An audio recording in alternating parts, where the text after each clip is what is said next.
Hey, this is Gratuitous. Welcome to Music Production Made Simple, the show that focuses on best practices about music production, which is based on FL Studio. If you're wanting to become the best producer you could be, subscribe and listen weekly. You can also check out my courses, which teach you the principles and basics of music production. They'll get you up and running quickly. In addition, I also have books on Amazon and tons of music on Spotify. Always feel free to hit me up at hi@itsgratuitous.com. So let's get into the episode.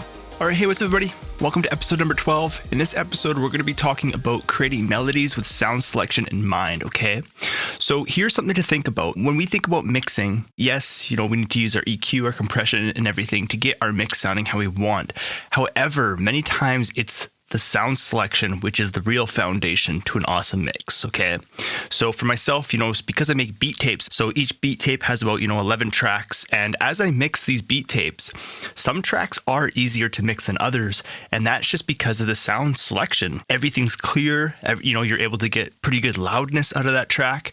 And then there's some tracks where it's just like, no matter what you're doing, you have to be more aggressive on your EQ. And again, like if you're pushing loudness, sometimes, like it's hitting audible distortion. Your sound selection is like the foundation to a good mix. And in this episode, we're going to be talking about how do you go about sound selection when you choose your sounds, and just thinking in terms of your whole frequency space, okay? So the first section I want to talk about is mixing helps in many areas, but sound selection is the true foundation to a good mix. We have to think in terms of our lows, our mids, and our highs when we're selecting sounds, okay? I'm talking about like your whole frequency spectrum.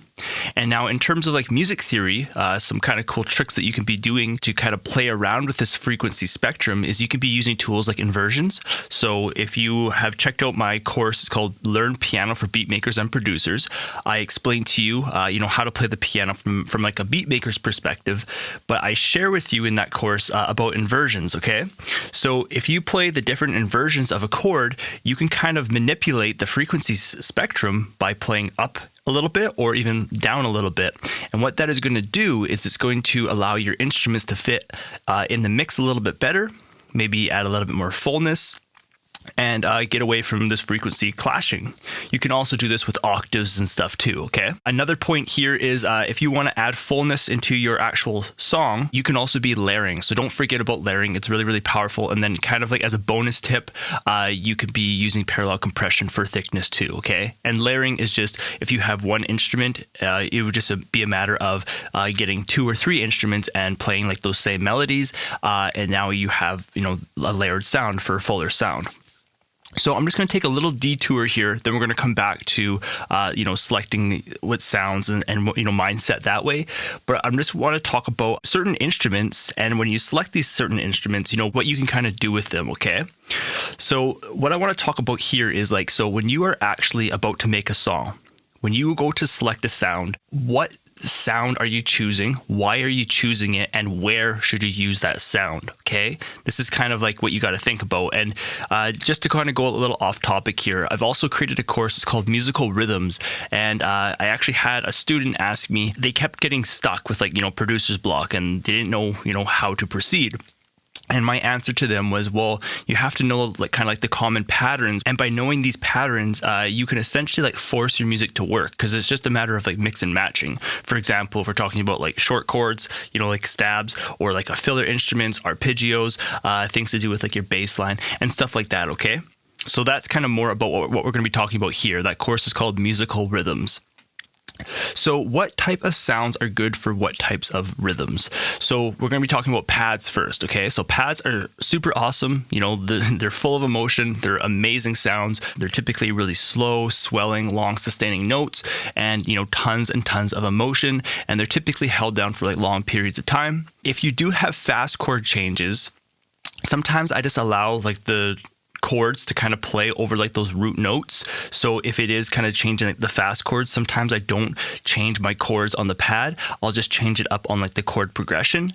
If you do want your pad to change with these faster chord changes, you may have to adjust your ADSR, so your attack and release, especially on the attack side, because that's going to allow your notes to play faster. Because typically, like I was saying, like a pad is really slow swelling, and if you have these fast chord changes, you're not really going to be able to hear that pad very audibly. Okay, so again, if you kind of make that attack a little bit faster on your ADSR envelope, you're going to be able to hear that pad on these fast chord changes, okay? One thing to think about with a pad is they can typically clog up a mix really fast. And the reason for that is because a pad has tons of frequencies. You know, it pretty much has like the full frequency spectrum. You know, it has the lows, the mids, and, you know, typically, you know, has very, very, you know, a lot of highs. But they're really full sounding. And a little cool trick when it comes to your mixing here. So if you're trying to mix your track and there's like that one kind of problem instrument, but you really can't really find what it is, what you could be doing is you can mute an instrument, and that is going to allow you to kind of treasure hunt to figure out what is the problem instrument. Once you found it, then you can solo out that instrument, apply your quick EQ and compression kind of settings, but then you always want to bring it back into the mix to reference in context of the whole mix, because mixing in solo is very dangerous. Now for our next point with this pad here, so it's pretty similar to what I was just talking about in terms of it can clog up a mix. This is a little bit different. So certain instruments, not just pads, but a pad is a good example here, is sometimes it's hard to make a pad stand out. But the thing is, if you do mute that sound, you'll instantly hear that like your song's fullness, is gone. But as soon as you add that pad back in, now you hear like the fullness in your song. So one thing I always try to tell you is you always have to be thinking about your song in context of a song. So when you go to mix your music, when you're done your mix, does your mix actually sound like a song? That's probably the most important thing, because when you're first getting started up mixing, you know, what you're trying to achieve is like you're trying to get all the instruments to sound super clear. You're being really, really aggressive on your EQ. But what you can be doing is you can actually be taking away from like your original song, the original groove, and how these frequencies all kind of gelled together. Now, yes, you do want clarity and you want like instruments to stand out. However, like I'm trying to say here, some instruments, you know, you may not be able to hear them super audibly or super clear, but when you mute them, now you can actually hear that your song's fullness is gone, but you add that instrument back in, and now your song sounds like a song, okay? So that's just one thing to think about. One other point, little bonus point I want to talk about with pads is pads are extremely powerful when you use sidechain compression. For example, you take your kick drum to reduce the volume of that pad to get like that kind of pump sound. Really, really popular for that. Let's talk about pianos, okay? So pianos are amazing for emotion. Same with the guitar. How you could be using these these pianos is you can be using like a one tap note, just kind of create like a little melody up high. You could be using chords, just tap chords. Syncopation is really powerful. So that's just like playing, chords off beat. Again, I cover all this stuff with you in my course called Learn Piano for Beatmakers and Producers. We learn the piano from a beatmaker's perspective. You're going to learn how to improvise and stuff like that. Now, in terms of the sound selection with this piano, I always kind of think in terms of like lows, mids, and highs. If I have instruments in like the mids, maybe I want to start working in like the highs now, just to kind of spread my instruments, to allow my mixing to be easier. So in terms of sound selection and the frequency spectrum with the piano, so in the middle frequencies, okay, so with the piano, if you play like the middle frequencies, that'd be kind of more like A4 and like C5 and that kind of area.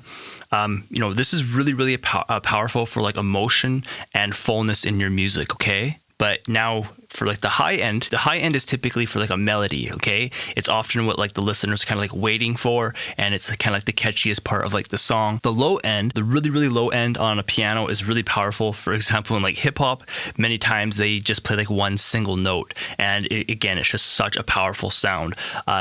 Many times you can even use like an EQ, kind of filter out like the low end on that piano, because sometimes it can kind of have like some rumble, and you can even layer that with like another hit. But when it comes to the piano, that's how you can kind of be playing with that frequency spectrum and your mindset when you're selecting sounds. The last category here that we're going to be talking about with the sound is leads, okay? So leads are aggressive and, again, really, really emotional. You have to remember when you select a sound, like not all sounds can hold their own, okay? So when we're talking about sound selection, this is kind of to do with like that layering stuff I was talking about. So when you have a sound, and now let's say you want to build out the arrangement, sometimes the sound cannot play on its own. And the reason for that is it just doesn't sound full enough. Maybe the actual melody or like the rhythm of that instrument isn't engaging enough. Many times, some instruments always need some type of supporting layer, or it always has to play with another instrument. Or sometimes, like they only suit like the chorus because maybe they're too powerful for the track, but it's a really catchy melody. But again, you only want to play it like in the chorus or something like that. One little workaround you can do for that is if you do want to kind of start building it up. So for example, let's say you played the chorus with this lead. Now it goes into verse 1, now you've kind of slowed down the song. But let's say now verse 1 starting to build up into like that next chorus. If you want to add this lead in, typically what I would do is I might use some type of filter, typically like a high cut filter, which is kind of cutting out like the high frequencies, and you can kind of build it up that way. And typically these sounds, you can usually only play like one note at a time. So like they're monophonic. And many times these VSTs have a button that allow you to enable that. And that means that you can only play one note at a time. And if you play in between notes, sometimes you can get like that slide depending on how much of your portamento knob that you've dialed in. When you are playing your lead, just think in terms of frequency space. Like when you play that lead, does it sound too thin? Well, then maybe you want a layer so that you add just a little bit of fullness onto that. Or maybe you have to have another instrument, which is kind of, it's different from your lead, but when you play them together, your track sounds full. So our next point is how to select sounds for the ultimate sounding mix, okay? So as you'll discover, some tracks are just easier to mix than others, but this comes down to your sound selection. And sometimes, you really just can't plan it. It just happens. So just like I said, when I had my beat tape, I had like 11 tracks, and on that beat tape, there might be like 2 tracks which are just extremely easy to mix in compared to the other ones. For some reason, the kick drums just blend super good with like the bass. Then, if I have like a pad and let's say like a piano or whatever, it's just, the sound selection that I've just chosen for that song. And, there was no real formula for it. It was just a matter of, as I was building the track, I wanted some chords. So it was like, okay, I want maybe some emotion. Let's select a pad. And then it's like, okay, well, piano is really good for emotion too. Maybe I'm going to play a little bit higher up in the frequencies because that pad, maybe it's like kind of like the lows and like the mids. Okay. And as you start building out this track, all of a sudden these sounds that you selected just go together. And when it happens, it's just amazing. When it happens to you, you're gonna understand what I'm trying to say. It just makes the mix so easy. Your sound selection is like the foundation to an awesome mix, okay? So how do you know if you have good sound selection? So when you go to mix your track, it's super easy to achieve clarity, punch, as well as loudness in the mix and master. Sometimes when a track has a lot of frequencies which are kind of clashing and stuff like that, in order to push your loudness, sometimes it's like you just can't get it as loud as another track. No matter how loud you're pushing it, all of a sudden you start hearing audible distortion in compared to a track that just had awesome sound selection. Okay, that's kind of a reference for you when you select sounds. To kind of give you a little indicator of have you chosen good sound selection and stuff like that. Again, there's no real formula, but again, you just kind of think in the back of your mind, the lows, the mids, and the highs. And if you kind of space out your instruments in such a way, again, even using tools like the inversions and octaves to kind of manipulate like the frequency spectrum, you can kind of achieve a really good sound selection almost every time. Now, here's something to think about if sounds are not standing out, okay? So is frequency masking going on? So when sounds cancel each other out and it kind of causes like a hollow kind of sound, you can maybe like flip the phase of certain instruments, or it just might be a matter of selecting a different sound, or are they kind of fighting for like the same space? So for example, let's say you have 2 lead sounds, they're both kind of in like that 2K 5K kind of area, 5,000 hertz kind of area, and if they're clashing, sometimes what you have to do is you might have to cut space for these other instruments. So you take out an EQ, you can kind of, cut a little bit around, let's say like 4K in one instrument, and then maybe cut then on like 2K in like the other instrument, just to kind of give space for each other. And a really powerful thing to do here is to use a multi-band compressor. I'll keep this simple, okay? So you have these 2 instruments, and what you can be using is like sidechain compression, but again, you want to be using like a multi-band compressor. That way you can kind of hone in on certain frequencies. And so when they both play, you can kind of reduce the volume of certain frequencies. However, if they play by themselves, then those frequencies are not reduced. And that's just a really powerful thing as you start getting more advanced in your music production. And it allows your music to be a little bit more dynamic because, again, when you use EQ, it's static. So what that means is that you've adjusted your EQ and it's staying there forever unless you've used automation. And again, the easiest way to approach it is just to use sidechain compression with a multi-band compressor. That way, when both instruments play, you can reduce whatever frequencies you want out of each instrument. And then when they're not playing together, then it's not reducing those frequencies. It just allows your music to be dynamic and allow clarity and fullness. And it's just a really powerful tool. It's not just used for that, but that's just one, kind of advanced trick that you can be using. Okay, so just to wrap up this podcast. So one thing I want to talk about is if you are interested in learning how to, think in terms of your lows, your mids, your highs, as well as learn, how to sound design and how to add frequencies and, remove frequencies from certain sounds, I've actually created a course, okay? It's called Creating Organic Beats, and it's probably one of my coolest courses I've created. So what I do with you is I actually record a single guitar note with you, okay? So in the course, I actually have a video of me with a guitar and a microphone. I record the single note. What we do is we bring that single note into FL Studio, and then I show you how to create a whole composition out of that single note.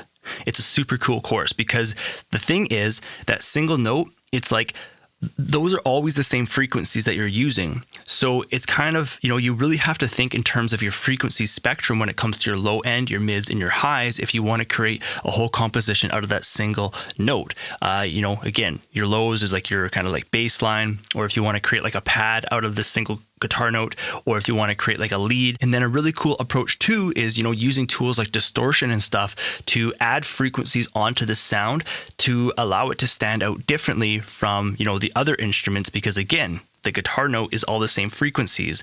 It's just kind of a cool mindset, and it's a really, really cool course. It's helped a lot of people out. Again, it's called Creating Organic Beats. I will leave the link in the show notes in the, like in the resource section on this episode page on my actual website. It's gratuitous.com. Okay. So let's wrap up this episode. So sound selection is the foundation for an awesome sounding song. It makes arrangement, mixing, and mastering much easier to accomplish. Without good sound selection, you'll find yourself tweaking more often. For example, like your EQ and compressor. And again, it's hard to kind of achieve like that loudness in compared to a song which has good sound selection. When choosing sounds, you want to think in terms of lows, mids, and highs. Is your song lacking in the mids? Add an instrument for fullness, either as a layer or like a new melody, or you can use your current instruments, but you can take a different, inversion or octave or whatever, just to kind of manipulate like that frequency spectrum and kind of spread your notes around if you want to go up a little bit or down a little bit while still playing like the same notes. But you are allowing other instruments to stand out and allow more clarity, more fullness, and stuff like that. So if you choose sounds while making beats like this, it's going to make like the process easier. It eventually kind of becomes like second nature. Again, when I sit to make my beat, I might start with like a pad or something like that. Have like my drum loop. Now I'm always thinking in terms of like my lows, my mids, and my highs, especially as I get later on into the song. I start thinking about, where's my song lacking in terms of frequencies? And then I'll simply select a sound and start playing within like that kind of octave in that area of the frequency spectrum. Okay, so hopefully that kind of gets you going in a sense of sound selection. So if you guys have any questions, feel free to reach out. I always have an Ask Gratuitous section on each page on my actual website. And if you guys like this podcast, I've also left a button there. If you guys want to support this podcast for $5 a month, I'd really appreciate that. So hopefully you guys enjoyed, and I'll talk to you guys in the next one. Thanks for checking out the episode. If you had any questions, visit itsgratuitous.com/podcast, select an episode, and submit your question at the bottom of the page to the contact form. If you'd like to take my FL Studio courses, see my current studio and podcasting gear, read my books, or are interested in lessons, visit the link itsgratuitous.com/learning. That page will redirect you to more info and resources. I hope the best with your productions. I'm Gratuitous, and I'll see you in the next episode.